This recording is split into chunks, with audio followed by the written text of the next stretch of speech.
central nervous system depressants, and muscle relaxants. Why do we use them? We use them to treat all kinds of, I like to think of it as agitation in the brain. Nervousness, excitability, agitation, anxiety, insomnia, convulsions. We use them to treat muscle spasms.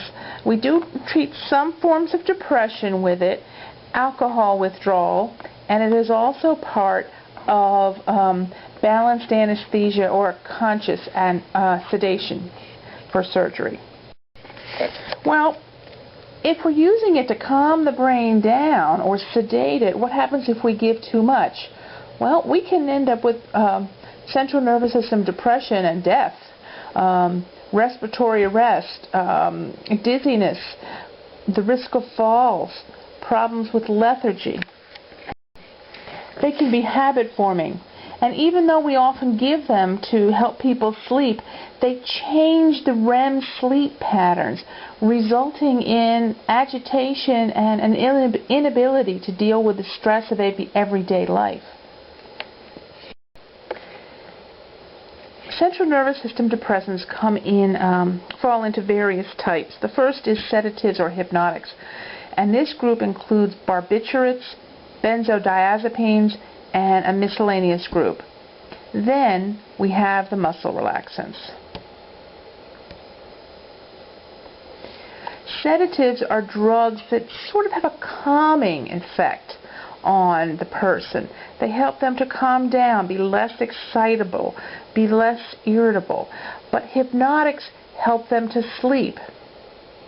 Now, a sedative can become a hypnotic if you increase the dose, if you give a very large dose of it.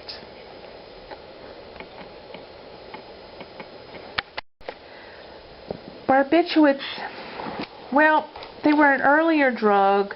They served their purpose, but now not too many are commonly used because it's habit-forming, it's easy to end up mistakenly giving or taking an overdose. There's lots of adverse effects, and the benzodiazepines are safer and they actually work better. There's lots of adverse effects. I'm going to send you to table 12.4 to look at them.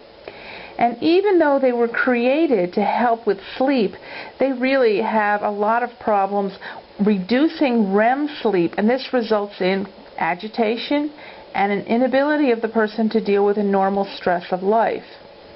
They have a lot of drug interactions. They interact with alcohol and benzodiazepines and antihistamines and narcotics and tranquilizers. There's an additive effect between them, so you get double central nervous system depression with them. Out of this group, I'm asking you to look up pentobarbital. Now, the benzodiazepines are the most frequently prescribed sedative hypnotics. They are commonly prescribed, and they have a pretty favorable drug effect profile. They work well. The other thing they're sometimes prescribed for is anxiety. Now, there's long and short acting, and I'm asking you to look up flurazepam. There's a group of non-benzodiazepine hypnotics. They work similar to the benzodiazepines. And in this group, look up zolpidem. Benzodiazepines, they depress central nervous system activity, but they don't mess with REM sleep nearly as much as the barbiturates do, and they have fewer and milder side effects. Muscle relaxants. Muscle relaxants act either centrally on the central nervous system or directly on the skeletal muscles to help relieve muscle spasms. They are sometimes used for just plain old muscle spasms, and sometimes to deal with the spasticity of severe chronic disorders such as cerebral palsy and multiple sclerosis. These drugs work best if they're used in combination with physical therapy.